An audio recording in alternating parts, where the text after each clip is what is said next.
हाँ, उसको समझने के लिए चाइना से टीचर बुलवाना पड़ेगा, क्योंकि हम चाइनीज भाषा में लिख जाते हैं। हैंड राइटिंग हमारी ऐसी होती है कि हम खुद ही लिख के भूल जाते हैं कि ये क्या लिख दिया मैंने। मम्मी पापा से पूछते क्या लिखा हुआ है, टीचर से पूछते हमने क्या लिखा हुआ। तो अगर आपकी राइटिंग समझ में नहीं आएगी तो आपकी कॉपी कैसे चेक होगी, और अगर आपकी कॉपी ठीक से चेक नहीं होगी तो मार्क्स कैसे मिलेंगे आप लोगों को। ये होता है ना। कितने बच्चे जो याद तो करते हैं लेकिन एग्जाम हॉल में बैठ के भूल जाते हैं, जैसे ही क्वेश्चन सामने आता है जैसे दिमाग में से गायब हो जाता है कि कुछ भी याद नहीं आ रहा है ऐसे समझ। कितने बच्चे ऐसे जो केवल याद करने की एक्टिंग करते हैं क्लासरूम में, पढ़ा कभी नहीं होता है वो टॉपिक, लेकिन याद करने की एक्टिंग जरूर करते हैं कि याद आ जाए कहीं से।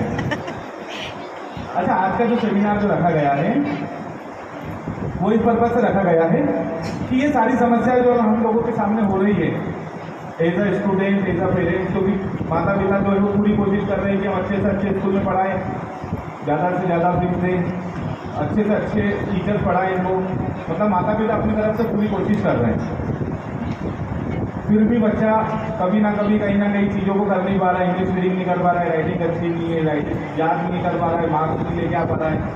कोशिश करी जा रही है। एज ए स्कूल हमारी ये कोशिश होती है कि हमारे बच्चे बेस्ट हो, एज अ पेरेंट्स आपकी ये कोशिश होती है कि भाई आपका बच्चा पढ़ने में सबसे अच्छा हो।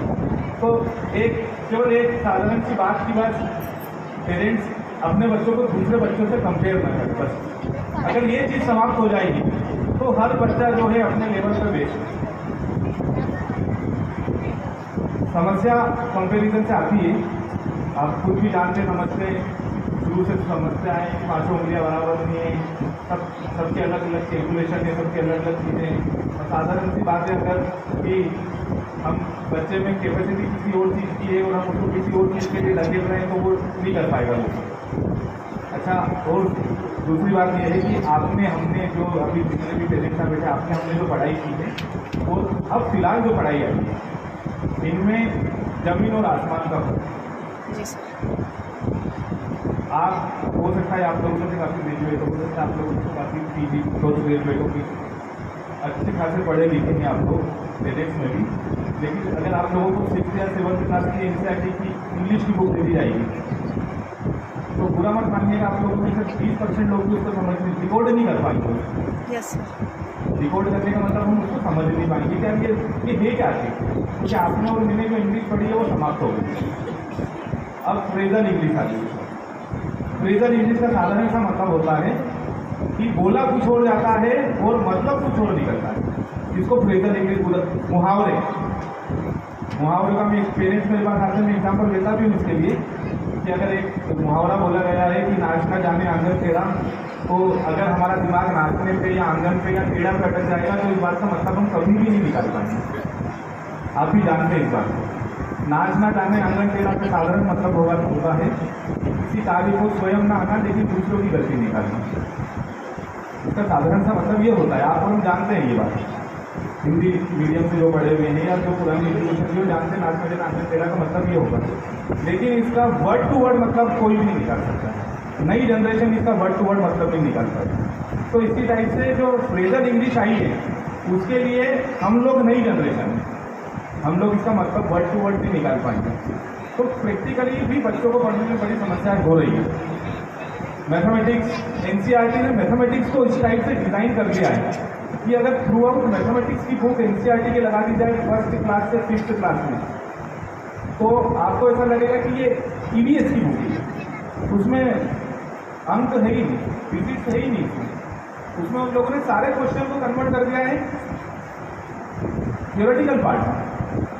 अब थ्योरी से पढ़ के मतलब अभी जैसे हमारे लिए मैथ्स का मतलब होता है अंक गणित, 5 + 2 7, 5 × 2 = 10, 10 + 2 12, 12 - 3 9। हम लोग मैथमेटिक्स का मतलब ये समझते हैं, लेकिन अगर आपको मैथमेटिक्स का ऐसा क्वेश्चन दिया जाए जो थ्योरेटिकल पार्ट में तो आपको समझने में समस्या होगी। लेकिन एनसीईआरटी का सोचना ऐसा है कि हम बच्चों की स्किल बढ़ाएं, सोचने की क्षमता को बढ़ाएं, कि वो क्वेश्चन को रटे नहीं।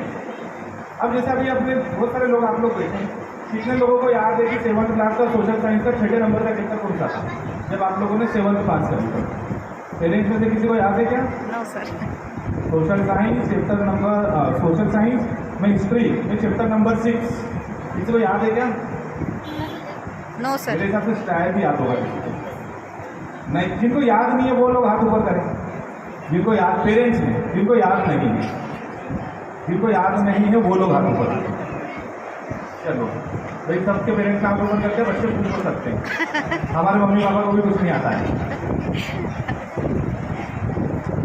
अच्छा, एक और साधारण सी बात मैं आप लोगों से पूछता हूँ, 10+2 कितना होता है? केवल पेरेंट्स बताएंगे, केवल पेरेंट्स। 10+2 12। 10+2 कितने लोगों को याद है? अच्छा ये तो बता दो कितने लोग कर सकते हैं? 12 होता है ना। पेरेंट्स, केवल पेरेंट्स 10 और 2 मैक्सिमम लोग कर पाएंगे, मैक्सिमम। अच्छा साहब, हम लोगों को शुरू से बताया गया है कि मैथमेटिक्स को आपको समझना है, बट एक्चुअली में हमने मैथमेटिक्स को सबसे ज़्यादा याद करके रखा। 10+2 सबसे 12। ज़्यादा याद करने वाला सब्जेक्ट मैथ्स है। अब हम बोलेंगे हम मैथ्स को याद थोड़ी करते हैं, सवाल याद थोड़ी ना करते हैं, लेकिन 10+2 12 हम लोगों ने दिमाग में याद करके रखा। अगर बोला गया 2 5 जा तो आपके दिमाग में जल्दी से आ जाएगा 2 5 जा के। हिंदी में जिन्होंने पहाड़े पढ़े उनको बोला 3 पंजे कितना होगा तो उसके दिमाग में फट से आ जाएगा 15, क्योंकि वो उनके दिमाग में याद कर लिया। तो मैथमेटिक्स हम सबसे ज़्यादा याद कर रहे हैं, तो फिर सबसे ज़्यादा याद मैथमेटिक्स कर रहे हैं, तो फिर टेक्निकल सब्जेक्ट कौन सा होगा जिससे हमारा दिमाग चले? तो मैथमेटिक्स ही वो सब्जेक्ट है जो हमारे दिमाग को चलाता है। आप लोगों को ये जानकारी है कक्षा 10वीं के बाद सब्जेक्ट बदल दिए जाते हैं? कितने लोगों को पता है 10वीं के बाद सब्जेक्ट बदलते हैं? Yes sir. पता है आप लोगों को सब्जेक्ट कौन से दिए जाते हैं? साइंस में 2 ब्रांच है, मैथमेटिक्स और बायोलॉजी।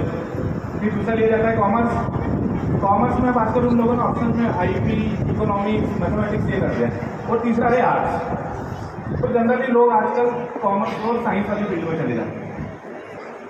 10वीं क्लास तक सब लोगों को एक जैसे विषय पढ़ना है, और 10वीं के बाद सबको स्पेशलिस्ट सब्जेक्ट पढ़ना है। ऐसे बच्चे जो मैथमेटिक्स से घबरा के कॉमर्स में चले जाते हैं, वो कॉमर्स में जाके और ज़्यादा फंस जाते हैं, क्योंकि कॉमर्स में मैथ्स से भी ज़्यादा मैथ्स, सही है।